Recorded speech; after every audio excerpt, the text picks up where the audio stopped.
もこんにちは MO です。8本目頑張っていきましょう。今日は AE1200 のカスタムのお話です。この今並べてる3本の時計、1本1300がありますけれども、実はノーマルではありません。まあ見たら分かりますよね。幅広のレザーベルトをつけたりとか、フェイスパネルのカラー変更したりとか、蓄光カスタムもできます。そして隠し機能であるフラッシュライトを追加するという、今日は大手術を行っていきます。まあそんなに大きな特別な技術がなくても始めることはできます。今回、たくさんこういうビデオって出てると思うんですけれども、今から始める、新情報をもとに、1200カスタム、探っていきたいと思います。それじゃあ進めていきましょう。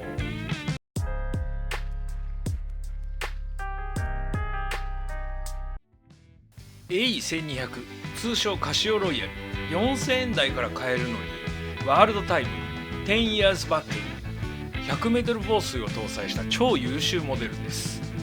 何よりケースの形状が絶妙。 AE1300、WS1700 などモジュールの大きさ、互換性があるモデルが他にもたくさんあって、モジュールを入れ替えるだけでもカスタムができます。少しのカスタムでミリタリーでもヴィンテージでも高級スポーツウォッチ風にもなるし、本数を増やしていけばそれ以上にもっと楽しめるキングオブカスタムカシオ、これが AE1200 になります。余談ですけれども、これから AE1200 を買う人は1本目はメタルバンドをおすすめします。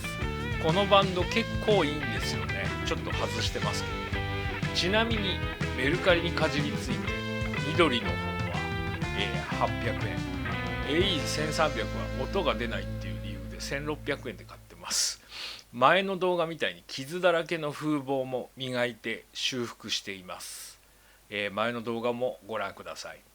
あとケースの上下になぜかカシオはワールドタイム、イルミネーターっていうダサい文字を入れたんですけれども、届いたと同時にアルコールで消しています。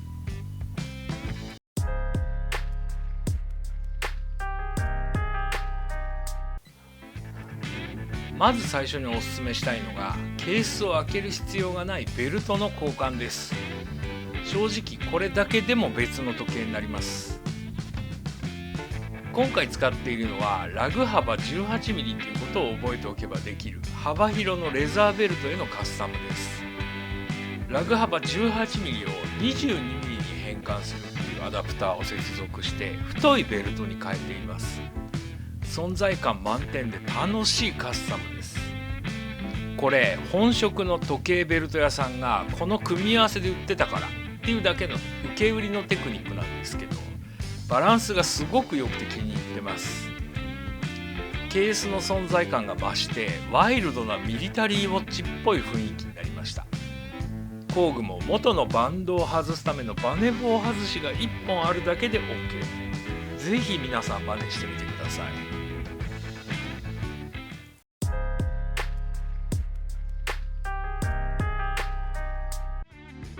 カスタムの2つ目はフェイスパネルの色を変えてみたいと思います。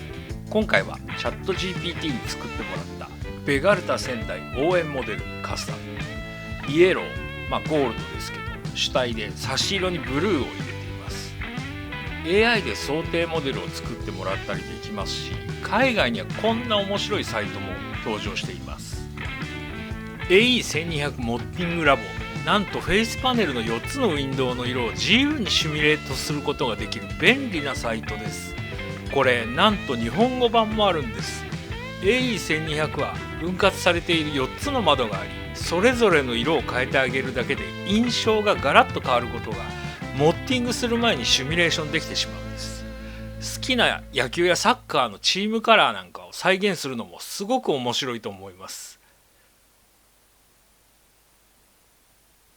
3D プリンターがあるんで、純正に戻せるようにウォッチフェイスを作りました。あと型取りの方はこのようなテンプレート、こういうデータもありましたのでこれを活用します。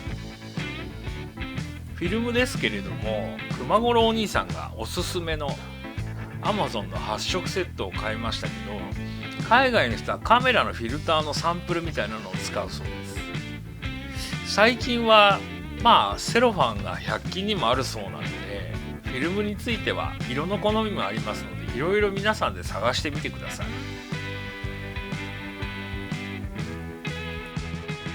フェイスパネルの裏側に小さくカットした両面テープでズレ止めをするだけ。表から見えなければ何の問題もありません。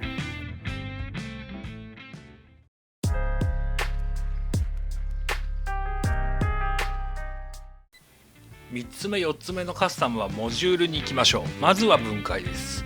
まず右上のように太めの縫い針を使ってバッテリーを外してください。バッテリー端子向かって上のプラスチックの中心の穴に針を刺して上側にこじると蓋が開くはずです。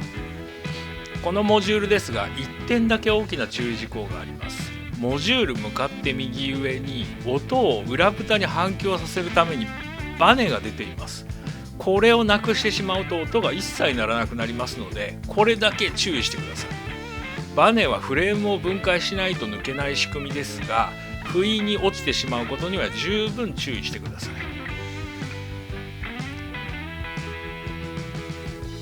モジュールとフレームを分解するためにロックを外しています。これは、片側に3つずつ6箇所あるので外してください。で、フレームを曲げないように注意してください。で、全部ロックが外れるとこうなります。で、これですね。スプリングが落ちてしまってます。これを絶対なくさないように保管してください。どんどん進めます。基板は刺さってるだけですので、こういう具合に外してください。で、IC を保護するシートが入ってますね。ゴムがついてます。これも外す。で、LED の拡散板が入ってます。これ形状に注意。上と下があります。LED の電球がついてる方が下ですね。で、この場合ですけれども、蓄光シートならぬ、カッティングのゴールドのシートと液晶板は F91 と同じように、ラッチを下に下げると外れます。で、ゴムの導通シートを外しておきます。これ、長い短いあります。で、液晶板の、反射板の方ですね、動画がないので、これ F91 のやつを取っておきました。裏側についてる、このシルバーのシールを剥がすんですけれども、カッターかデザインナイフでこういう具合になぞってあげると徐々に剥がれてきます。ある程度まで剥がれると手で剥がすこともできるんですけれども、この時液晶を割らないように、極力力を入れないようにしてください。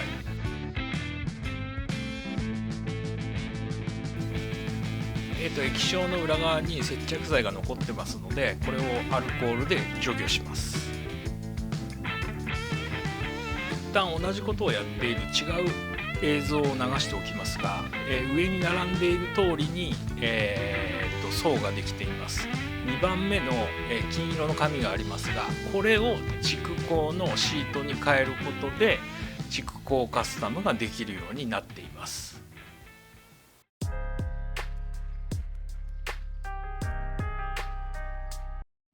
フラッシュライトの加工ですけれども、外した基板を使います。基板の右側の列の一番下の、導通していない端子がありますが、それをハンダで接触させてください。この加工はそれだけです。じゃあ急いで組み戻していきましょう。この順番に組み戻していきます。フレームにまず、液晶板を取り付けます。ラッチがついてる部分が下に来て、アナログの文字盤が見えるんですけれども、それが左上に来るようにセットします。はまってから揺すっても取れなくなりますんで、しっかり入っていることを確認してください。で、その後にこのゴムの導通板を取り付けます。下が短くて上が長いものになります。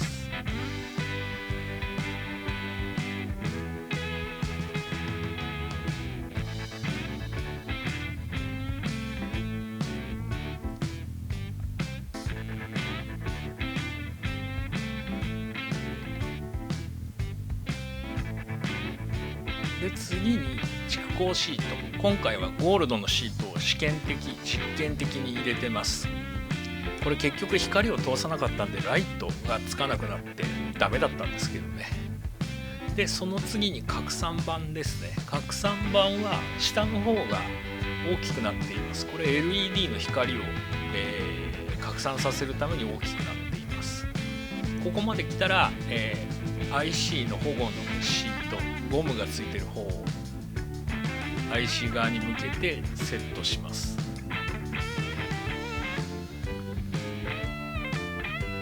で最後に基板ですね。これももうはまる向きは1つしかありませんので、これを差し込んで完了と。でこの後なんですけど、この上に、フレームとカバーをつければっていうところなんですが、先ほどのスプリングがありますので落としてしまうと結局一緒です。ここ注意です。なので液晶側を上にしてつけた方がいいと思いますね。しっかりロックが噛むように合わせて押し込んでください。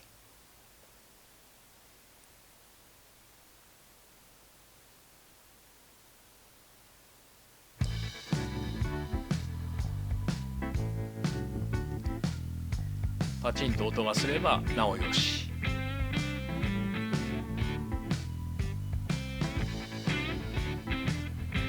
AC のリセットをかけてください。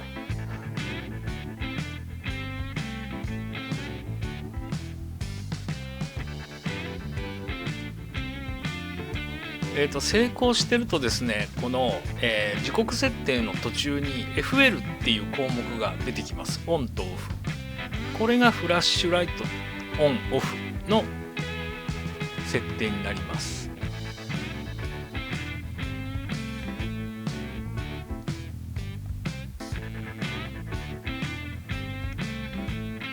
出てこないかな。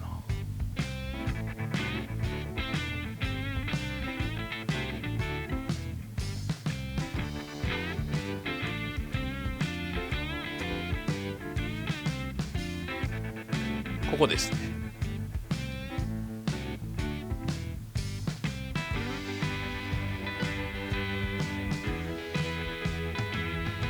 でちょっとアラームのデモやります。まあこんな風に点滅しますよと。ということで。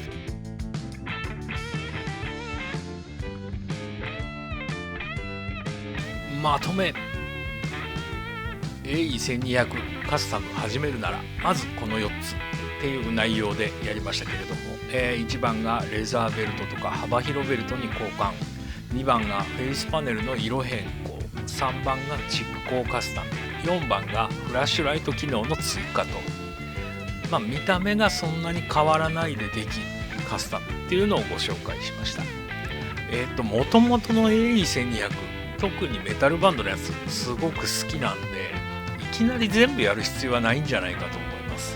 純正が好きな人はそれを楽しんで、何か物足りなくなったらどれかやればいいんじゃないかなと。その時に今は便利なサイトもあるのでご紹介しました。ぜひ活用してみてください。まずはね、バンド1本交換するだけでも十分楽しいと思います。